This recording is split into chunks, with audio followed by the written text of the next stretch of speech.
Buonasera, ben trovati a un'altra puntata di Screenshot. Parliamo di sicurezza questa sera perché vedete quello che sta accadendo sul nostro territorio, nelle città, nei capoluoghi, anche in periferia e soprattutto ai confini. Schengen è stata sospesa, c'è il pericolo di infiltrazione terroristica per tutto quello che sta accadendo nel mondo, in Medio Oriente in modo particolare, ma anche nelle città c'è una recrudescenza di atti criminosi e per questo i cittadini chiedono agli amministratori locali maggiore sicurezza. Abbiamo visto a Udine, sono state attivate anche le pattuglie miste, ma anche nelle altre città del nostro territorio il tema è all'ordine del giorno delle questure, delle prefetture e dei sindaci. Di sicurezza parliamo questa sera insieme a Raffaele Padrone, dirigente sindacale dell'FSP Polizia di Stato e segretario generale per quanto riguarda Pordenone. Grazie Padrone per essere qui con noi questa sera. Io direi partiamo subito da quello che sta accadendo nelle nostre città. Baby gang, delinquenza, cittadini che non si fidano più a uscire la sera, cose in parte già viste ma che in questo momento sicuramente incidono di più e per questo si chiedono risposte ai sindaci. Ma intanto grazie dell'invito. Come ben sapete io da anni critico il nostro Dipartimento della Polizia per essere miope, cieco e sordo. Quando il sindacato chiede uomini, li chiede a ragion veduta. Sono tanti anni che lo faccio, continuerò a farlo, anche perché credo che bisogna salvaguardare soprattutto chi lavora in mezzo alla strada, magari in orari anche notturni, H24, sabato, domenica, festivi, quindi bisogna salvaguardare gli uomini e donne della Polizia di Stato, ma anche dell'Arma dei Carabinieri, della Guardia di Finanza. Noi, vede, tutta questa microcriminalità, questa criminalità non è nata ieri o l'altro ieri, sono decine di anni che fatalità corrispondono anche alla grave carenza di organico, alla grave carenza di assunzioni, perché tutti i governi, non solo questi, vanno criticati per un punto, cioè di pensare che la sicurezza sia un costo. Investire in sicurezza non è mai un costo.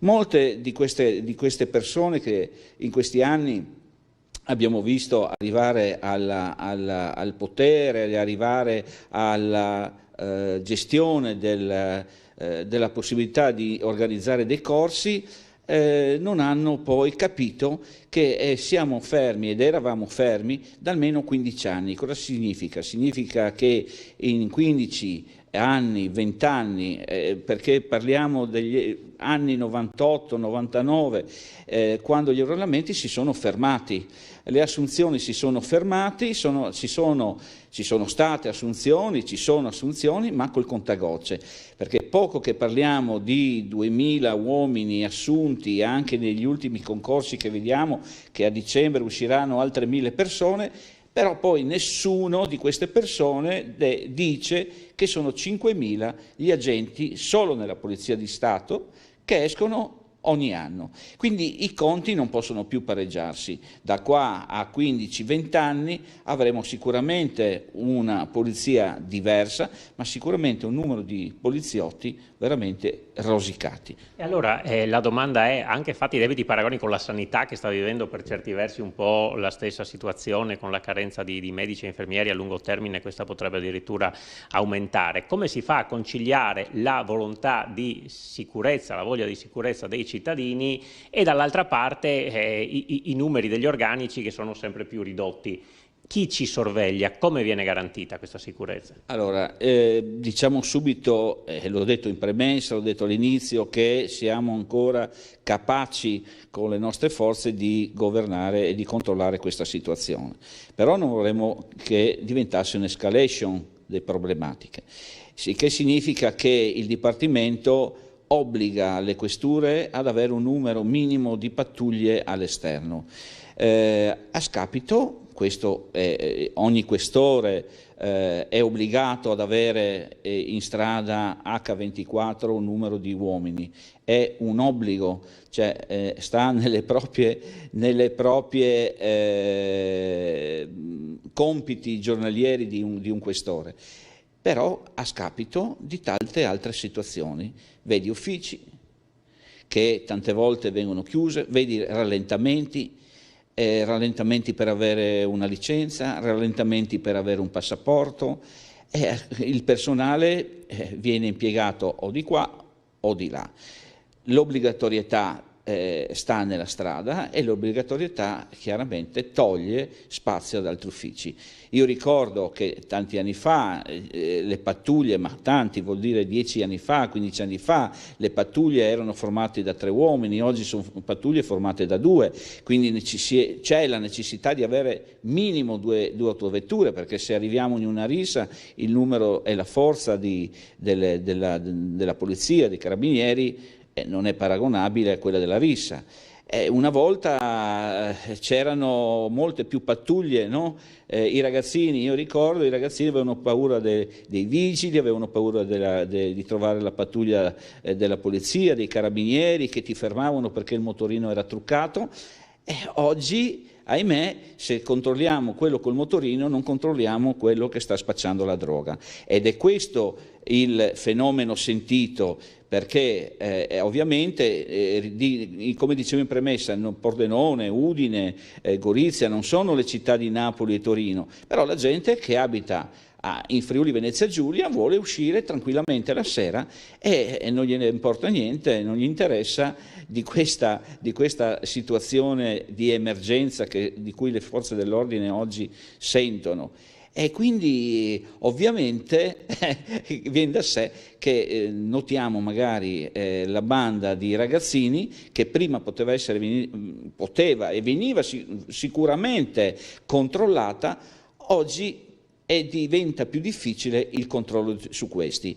Ed ecco magari la capacità di organizzarsi anche di queste persone che, ripeto, non solo di minori, ma aiutati da persone magari di altre città, come è già successo, aiutati a organizzarsi e a fare queste, io le chiamo sciocchezze, ma non sono sciocchezze, perché quando noi troviamo una scuola danneggiata sono soldi che papà e mamma hanno tirato fuori, e noi che siamo i contribuenti, siamo i cittadini, siamo i contribuenti di questa situazione, dà fastidio andare lì a pagare i danni di questi ragazzacci. Sì, e poi si vedono magari gli accoltellamenti, le scazzottate, i fatti anche un po' più cruenti, non proprio insomma da ragazzini, non solo bravate, ma anche episodi che possono sfociare nel far veramente male a qualcuno. Certo, perché poi c'è l'emulazione e quindi la moda e quindi diciamo la pericolosità di questi ragazzi che per spavalderia, no? Ripeto, una volta era più bravo, più figo, è il termine che si usava, no? Se avevi il motorino truccato che faceva i 100 all'ora, oggi magari sei figo se giri col coltello. Questa è la pericolosità, l'emulazione. Una volta i ragazzini commettevano dico io, i furterelli del supermercato che rubavano le cioccolate. Oggi sono capaci di andare e mettersi nei guai sostanzialmente anche loro e pericolosamente anche loro a fare dei furti che non gli competono neanche per età, ma neanche per motivazione, neanche per così. Tutti ragionamenti molto importanti, noi ci fermiamo per una piccola pausa pubblicitaria, restate con noi, poi parliamo anche del tema dei confini, dei controlli ai confini e non solo, tra poco. Seconda parte di Screenshot, siamo sempre in compagnia di Raffaele Padrone, dirigente sindacale dell'FSP Polizia di Stato. Nella prima parte abbiamo trattato un po' della sicurezza nelle nostre città e ci diceva Padrone prima della pubblicità come le questure devono fare un po' i salti mortali, perché gli uomini sono sempre meno e se li metti da una parte, vedi in strada con le pattuglie, gli devi togliere dagli uffici. E qui tocchiamo un altro tasto un po' dolente che è il tema dei passaporti, perché finito il Covid le persone insomma vogliono girare, tutti si sono accorti che il passaporto era scaduto, lo vogliono rinnovare, ma i tempi diventano biblici sia per prendere appuntamento in questura sia poi per ottenere il passaporto, anche se si ha un viaggio prenotato forse diventa un po' più facile. Ma qual è la situazione anche sul fronte dei passaporti nei nostri uffici, nelle nostre questure? Ma io ho esposto questa problematica parlando dei colleghi che devono essere in strada e quindi meno negli uffici e quindi tutte le problematiche nei ritardi. Io direi anche un'altra cosa, c'è un paradosso che non si sa perché, forse presi dalla paura, dalla frenesia, da qualche guerra scoppiata nei mesi precedenti, subito dopo il Covid, ma c'è stato il boom della richiesta di passaporti. Parlo francamente per quanto riguarda la questura di Pordenone, anche se nelle altre questure mi dicono i colleghi segretari che le cose non vanno meglio, ma il paradosso è che il questore di Pordenone, il dottor Carrocci, attento a questa situazione, ovviamente alle lamentele anche sentite della gente, ha dovuto modificare effettivamente il numero di persone che davano una mano ai colleghi che stanziano nell'ufficio passaporti. Addirittura c'è stata a Pordenone una convenzione con l'ANPS, colleghi dei poliziotti in pensione, quindi dell'Associazione Nazionale della Polizia di Stato, che ha collaborato e ha stretto una collaborazione particolare con la questura per aiutare i colleghi effettivi in quell'ufficio. Bene, sappia e sappiate che ci sono montagne di passaporti non ancora ritirati. Sembra un po' come i biglietti della lotteria, tutti presi dalla frenesia di giocare e poi magari i biglietti vincenti sono fermi. Quindi tocchiamo anche questo tasto, perché poi se qualcuno effettivamente ha bisogno e necessita di un passaporto deve comunque aspettare oggi 3 mesi, perché le procedure per qualcuno sono iniziate, addirittura per qualcuno sono terminate, ma i passaporti non sono stati ritirati. Questo è un punto grave, perché torniamo indietro. Per stare lì il collega ha avuto bisogno di ore per fare questa cosa. Ed è stato tolto da un altro servizio. Ed è stato tolto da un altro servizio, non dico quello della vigilanza, ma sicuramente quello dell'ordine pubblico, sì. Poi c'è da dire questo, questi uffici sono uffici particolari dove abbiamo toccato il discorso dei passaporti, ma per fare un passaporto c'è tutta un iter, voi avete visto la prenotazione, che è una prenotazione per velocizzare anche poi la coda, quindi è soprattutto un decalogo per essere corretti nella ufficialità della consegna.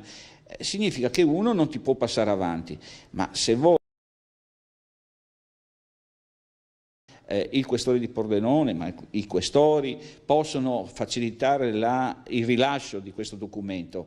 Deve essere documentato, deve esserci la necessità estrema, la disgrazia all'estero, il lavoro, addirittura anche per alcuni viaggi già pagati c'era la possibilità di aiutare queste persone. Se poi, vedete, per colpa di qualcuno ricominciamo a dire a cadenza il passaporto non è rilasciato per nessuna motivazione straordinaria, diventa anche un problema per quelli che veramente ne hanno bisogno. Sì, e allora adesso penso che un po' valga anche per il porto d'armi, credo, no? Sì, i numeri sono molto minori. E noi per il porto d'armi il numero è minore, forse l'ufficio caccia, per le licenze, ci sono i periodi in cui ci sono degli uffici come, ripeto, chi rilascia la licenza di caccia che è in over. Ci sono degli altri uffici chiaramente che hanno chiaramente un lavoro standard, presi d'assalto. Ad esempio, vediamo in questi giorni, basta uscire nella nostra questura, avvicinarsi ai cortili delle questure, guardate quanto lavoro hanno i colleghi degli uffici stranieri.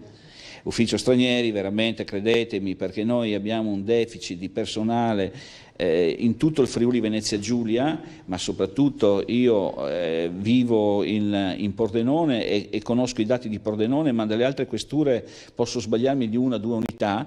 Io ho denunciato anni fa, l'ho detto anche ultimamente sulla stampa, io anni fa avevo fatto una prospettiva e in 5 anni avevo detto che avremmo perso nella questura di Pordenone 100 unità, 100 persone che per raggiunti i limiti di età o per titolarità di servizio avrebbero lasciato la polizia, sarebbero andati in pensione. Beh, ho sbagliato, abbiamo superato questo numero. Da qua al 2025 supereremo a gran lunga la fuoriuscita di 100 persone, perché in questi 5 anni le persone che sono andate in pensione non sono state recuperate. C'è un deficit nella Polizia di Stato, siamo oltre 30.000 persone in meno. Lo dicevo nella prima parte, quando il governo, che è quello che decide, ma il MEF che mette a disposizione i soldi per dare al Dipartimento, al Ministero dell'Interno la possibilità di istituire un concorso, sappiate che per un agente ci vorranno 2 anni per averlo in strada. Quindi se oggi viene instaurato un concorso, questa persona entrerà in polizia fra 2 anni. Vedete, ci sono dei rallentamenti veramente concorsuali che sono difficili da capire. Fanno un concorso in polizia, ci vuole 2 anni perché tu sia in strada. Quindi nei 2 anni però le persone che vanno in pensione sono già 10.000, sono più di 5.000 all'anno. Io dico, a Pordenone non avremo mai più i numeri, in Friuli Venezia Giulia non avremo mai più i numeri, perché, ripeto, sarò noioso, quello che succede a Pordenone sta succedendo a Milano, Torino, Napoli, Palermo, ecco, dove sicuramente la criminalità è diversa. E come diceva prima, con il fatto che quelli che usciranno da questi concorsi sicuramente verranno dirottati in altre città, perché tutto sommato il Friuli Venezia Giulia è sicuro. Sì, no, perché fa ridere, ma è da piangere, perché qua la situazione è talmente delicata. Se questi sbarchi nelle nostre coste meridionali, nella rotta balcanica, non termineranno da qua a qualche mese e a qualche anno. Quindi pensate veramente alla gravità della situazione che si sta creando in Italia.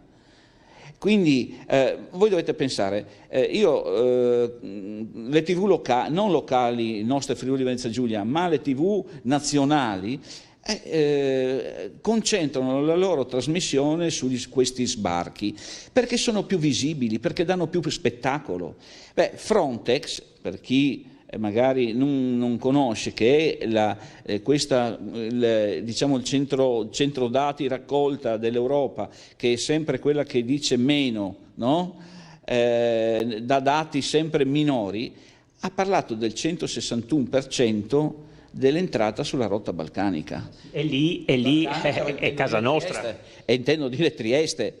Cioè, voi dovete pensare che adesso fortunatamente, l'abbiamo gridato noi della polizia, lo sfogo era quello di ripristinare questo Schengen, perché se no i controlli non potevano essere fatti. La costa di Trieste che è quindi la rotta balcanica, sono circa 100 chilometri di costa da controllare.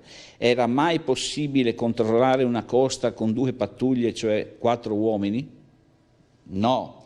Era mai possibile controllare un flusso di queste portate con delle telecamere, delle fotocamere? No, perché questi posti venivano già da noi indicati alle istituzioni quali luoghi di ingresso clandestino di queste persone. Allora, noi trovavamo in tasca a queste persone che entrano e che entravano comunque nel nostro territorio senza i regolari permessi, con biglietti dell'autobus sloveni, croati, e quando noi andavamo a fare il respingimento in queste situazioni al confine, ahimè, Slovenia non accettava più nessuno, o su 10 ne accettava 2. Bene, dall'inizio dell'anno 2023 sono circa entrate nel nostro territorio 160.000 persone. Questo è un dato del Ministero. 160.000 persone in un anno, fra poco, fra un mese finiremo anche quest'anno, 160.000 persone. Non ci sono stati i respingimenti effettuati come in questi 10 giorni. in questi 10 giorni oltre 30 persone in 10 giorni 30 persone sono state rimpatriate, cioè riconsegnate alla polizia slovena, che li aveva visti passare, perché se non è che vengono paracadutati dalla Slovenia a Trieste o a Udine o a Pordenone che camminano, qualcuno questi li ha visti. Allora, in 10 giorni, cari telespettatori, abbiamo avuto 3 arresti di pasteur che accompagnavano con le proprie autovetture queste persone e 30 respingimenti.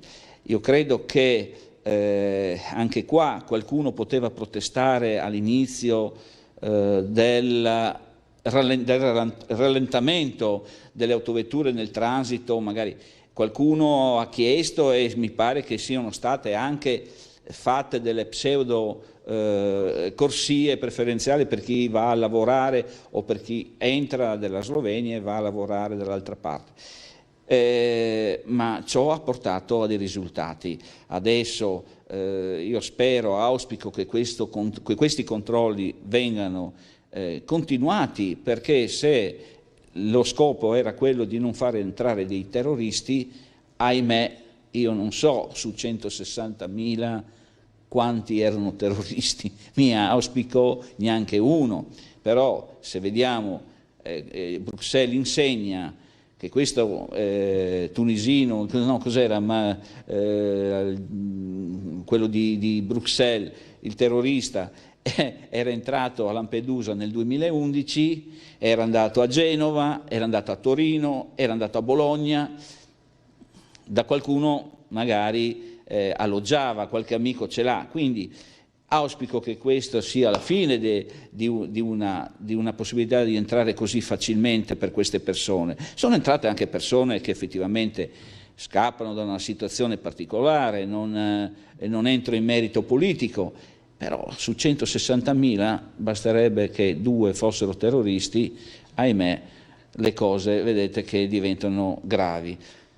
Allora, grazie a Raffaele Padrone per averci dato una mano a capirne un po' di più e anche a capire le difficoltà dei tanti poliziotti e delle forze dell'ordine che cercano di garantire la nostra sicurezza e non sempre in modo agevole. Grazie ancora. Io posso ringraziare per quest'ultimo argomento, posso ringraziare il signor Questore di Trieste, il dirigente della Polizia di Frontiera, della Quarta Zona, della disponibilità del sindaco anche di Trieste, ma di Gorizia, che hanno dato disponibilità, perché adesso sono state aggregate oltre 150 persone della Polizia di Stato che alloggiano chiaramente nelle strutture alberghiere, addirittura fino a Grado ci sono colleghi che dormono, mangiano presso le caserme di Gorizia, quindi il mio ringraziamento va comunque alle istituzioni locali che insomma cercano di dare una mano nel loro